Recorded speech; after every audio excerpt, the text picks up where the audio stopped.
From bad to good and good to bad, I've decided, because yesterday I published a video on what I think is going to be the weakest of the expansion teams, Washington Justice, I thought I'd, instead of continuing up in that way and just continuing to get like mediocrely better and better and better, I thought I'd jump to the other end and talk about what I think is going to be the best expansion team. And yes, discerning viewer, it's not actually tomorrow for me. I'm wearing the same clothes. I just recorded the previous one. Shut up! You're messing with the flow of time. Okay, so the Vancouver Titans. I have them as the best expansion team coming into 2019. And that pegs them somewhere around 7th in my power rankings. But I think that they could reasonably sit anywhere from like 12th. I think if they had a mediocre performance and were very underwhelming, I think they'd sit somewhere around 12th, just below the mid-table. And I think if they had a really excellent performance, you could expect to see them on a podium finish somewhere around 3rd place. So that's my kind of the range for the Vancouver Titans. I think they've actually got a fairly large range as well. So why do I think that this is going to be one of the best expansion teams? Interestingly as well, you may have seen Monte Cristo tweeting about how he talked to some of the teams recently, and they were all hyping up Hangzhou Spark, and they'd been talking about how good they were as an expansion team. They thought that they might be the best expansion team coming in, and just in general be a powerhouse.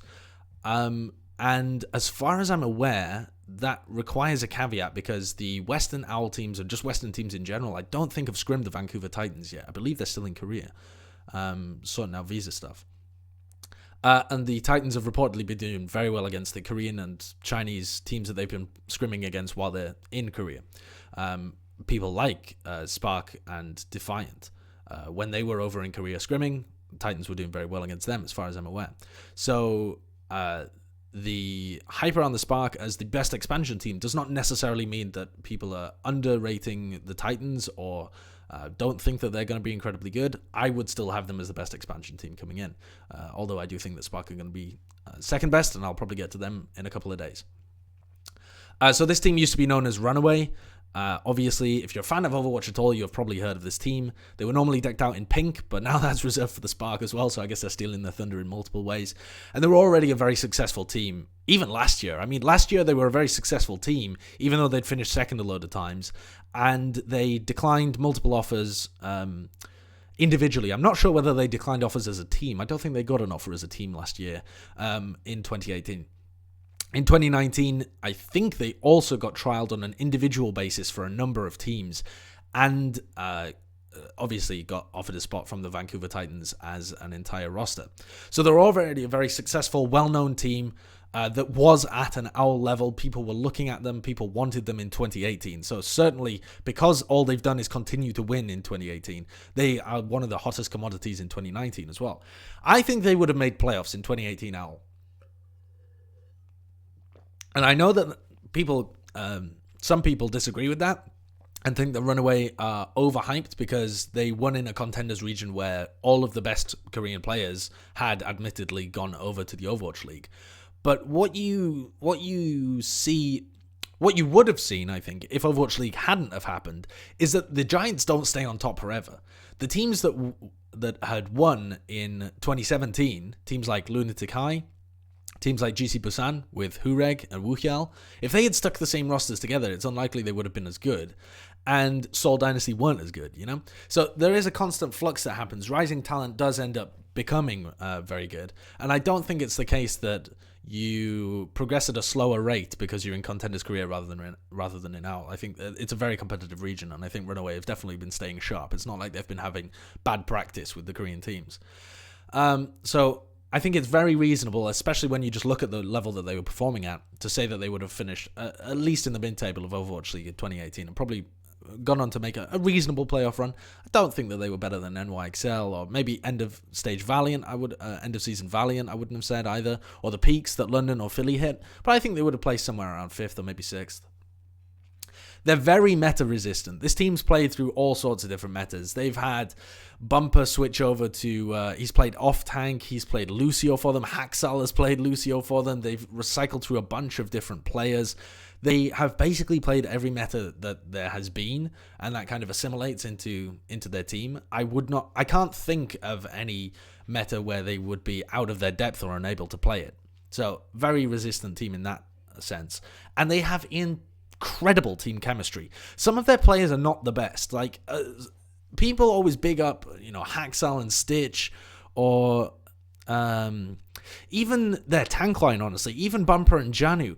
Individually, on a mechanical basis, if you took them out of that team and put them in some other teams, I don't think they would be the gods that they are in RunAway. But when you put them together, because they've played with each other for so long, I mean, Haxal, Stitch, and Bumper have been playing together since 2016.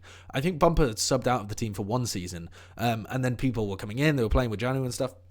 So this team has been playing together in some form or another since 2016. I mean, you learn each other's tendencies, you learn how the other player likes to take fights, you learn when you need to cover someone, what angles they like to take, where they're going to be standing, how they move if they get pressured, how they dodge, and how you need to heal them. I mean, all of these things build up over time and is part of what we refer to when we mean team chemistry. And these guys have got it in spades. They got shovels and spades of it. Their synergy is just leaking through their noses. So let's go through their roster. Who have they got?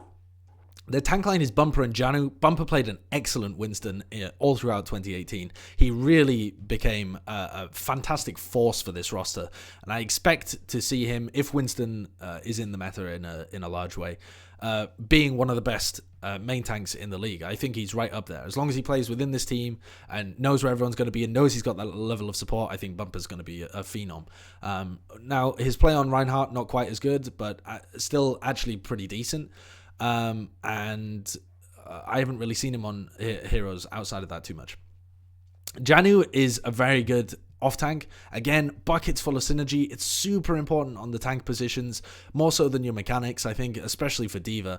He knows where his backline is going to be. He knows when Bumper's going to go in. He's got good mechanics as well. The guy's a D.Va nut. He's not going to be a weak link for this team at all. In fact, one of their better players, I would say. And also plays a pretty good Wrecking Ball as well, which could be interesting if we get some Wrecking Ball compositions, which there have been hints of from Scrims recently. And also we've seen it in like Chinese contenders and stuff as well, this quad DPS with a Wrecking Ball, which would certainly be interesting if it makes its way into OWL. Their backline is also excellent. Slime, really good. I think this guy is going to get a lot of respect in 2019 for how he plays. Very good Lucio player, able to stay alive and help his team, but also go for those clutch plays in the moment, when it's needed. Often players that are able to go for those clutches and like to play aggressive can get caught out of position a little bit, but Slime's very good at being able to get the most out of Lucio without being out of position and able to help the rest of his team. Twilight has been one of the most consistently great flex supports in Korea. He's also got a mean Ana if that ever comes back in, so I don't see any issues with their backline or their tank line. And now they have Repel as well, and Repel was kind of a little bit silent on Element Mystic, but again, a very good flex support player. Plays a lot of Ana, also plays classically Repel was the one that played the Torbjorn, right? Yeah, Repel was the one that played the Torb when Element Mystic used to play. So I don't know, maybe you'll see some Torbjorn strats with Repel. And then their DPS line, they've got Haxal and Stitch, the forever duo. I think people overrate Haxal and Stitch to some extent. They expect this to be the core and the best part of Vancouver Titans because they've been together the longest. I don't think they necessarily are. I don't think Haxal is going to be one of the best flex DPS in the league. I think he's been eclipsed by other people at this point, although he certainly was at some point in his career. And I don't think that Stitch is going to be one of the best hit scans. But again, they are so good at being able to play around their team. I think this is a team, the quintessential team kind of team. They know where everybody's going to be. They are able to put themselves in the best positions because they know how they're going to receive support and where they're going to receive it. Also, Haxal and Stitch are really very flexible. Haxal, as I've said before, has also been able to play the fucking Lucio in the past. And I think he even played D.Va at some point, but Lord knows, don't let him play that. But plays a huge range of heroes on the flex DPS position, and Stitch also plays a lot on the hit scan. And then they're supplemented by Xiaominsu and Hureg. Hureg I've not been a great fan of, but can fill in maybe a couple of holes for this team. I don't expect him to see much playtime. Maybe he's going to play Widow every now and then, something like that. He's a hit scan player mainly. He does actually have a good Pharah, so maybe you might see him play Pharah if that becomes meta. Seo I would expect to see playing the Zarya for this team. If they're playing a lot of goats and it doesn't require swaps off to a lot of other stuff.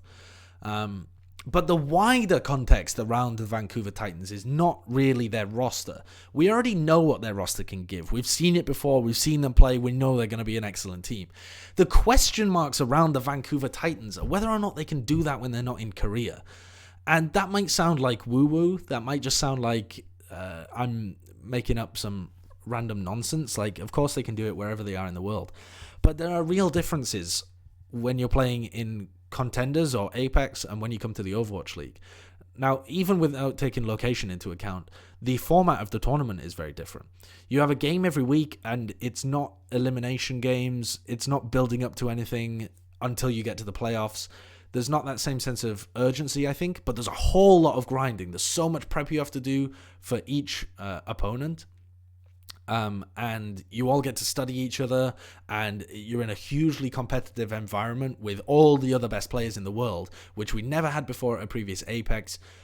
We certainly haven't had in Contenders Korea because Owl's been going on at the same time. So it's going to be a different environment for how they prepare for each of the matches and the level of intensity they face in the matches. So they've got to approach things mentally slightly different. But then also, they are literally just living in a different country. And I think this doesn't get talked about enough in the Western analysis of these teams because partly we don't speak Korean, so we're not able to get really interesting insights from the Korean players and Korean coaches as often.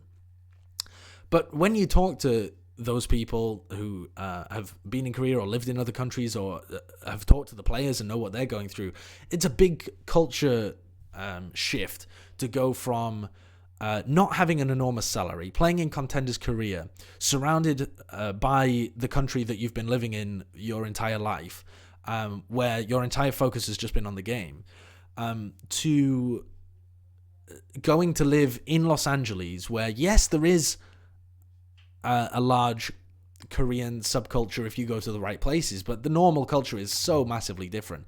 And you've got an enormous salary, which means a lot of money to go and do things that you would like to do or spend money on things that you would like, distractions and consumption. The food is very different. The attitude can also be very different. These teams often change their coaches, and they have here as well. Yangwon, I think, is the name of the guy that's come over from RunAway with them.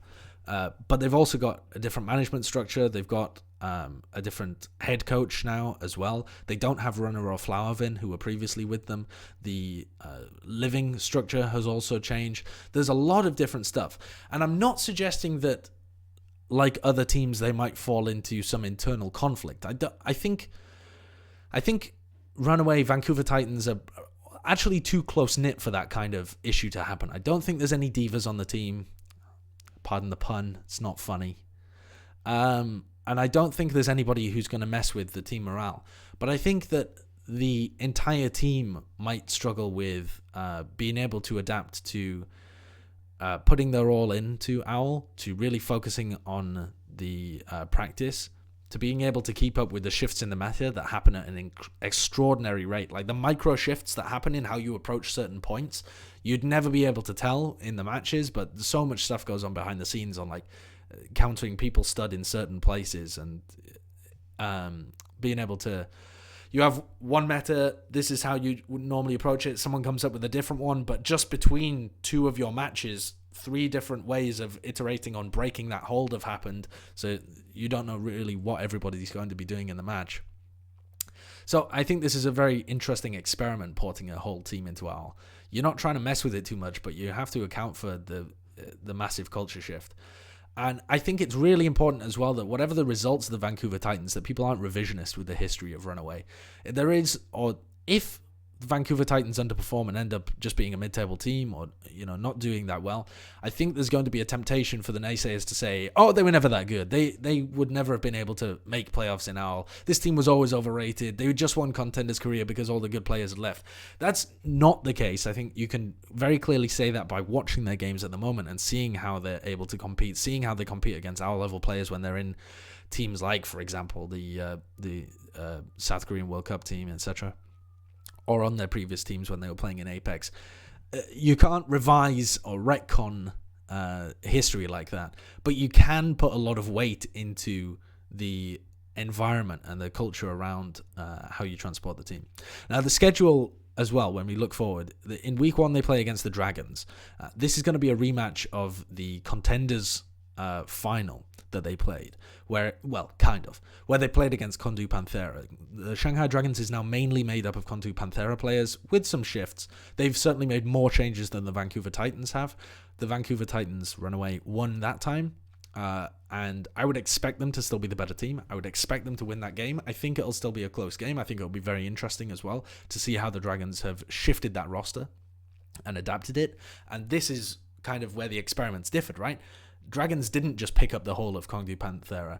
They looked at the team, picked out the pieces that they wanted, added them into the system that they had, have plugged totally new coaches into it to try and shift the mentality. They've already got the experience of working with a team, although the only thing they can do is learn from mistakes in Season 1 because that's all they made, the Shanghai Dragons. But still, you can learn a lot from your mistakes. So I think we've immediately got in the schedule a really interesting micro experiment of the larger experiment of what happens when you put a whole team into the Overwatch League. In week 2, they have the Guangzhou Charge and the San Francisco Shock. I would expect them to be better than the Charge, and they've played against a lot of the Charge players in the past and have been better than them as well.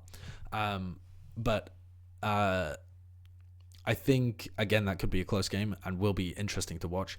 And the Shock, I expect the Shock to be a powerhouse. I'm going to do a video about them later on, but I think they should be expected to lose that game, or rather be the underdogs in that game. I don't think you can ever say you can say someone's expected to lose, but it's not a good way of thinking about it if you're a player. And then they've got the Valiant in week 3, Paris and Chengdu as a nice break for week 4, and then the Charge, again, weirdly, in week 5. So outside of the Shock, they should potentially be expected to win all of those games, but all of them I think could be close. I don't think there's any team, maybe Paris and Chengdu, especially Chengdu, they should be expected to beat, and it will be worrying if they don't beat Paris and Chengdu. But the rest of the teams, I think they could go even throughout these first 5 weeks, throughout stage 1, as they adapt to living in LA, as they adapt to living in their new environment and practicing in their new environment and learning to live in a completely new country and learning the format of the league and learning to work with their new coaches. I think this could still be comfortable for the Vancouver Titans if they were to go even in stage 1. They don't have a disastrous schedule, but they don't have the easiest one either. I think it'll tell us a lot. These are kind of even games that tell you the most about how this experiment might be going, but it's a long-term thing. So I think there's a lot of optimism if you are a RunAway fan that's going to be supporting the Vancouver Titans, but there's also that sense, I'm sure, that RunAway are never really the overall champions. They're always the team that looks really good and then fails at the final hurdle. We might see some more slow progression from RunAway this season. I would expect to see them start off slower and adapt to it as things go on, because most of the things that are going to affect them are kind of a little out of their control.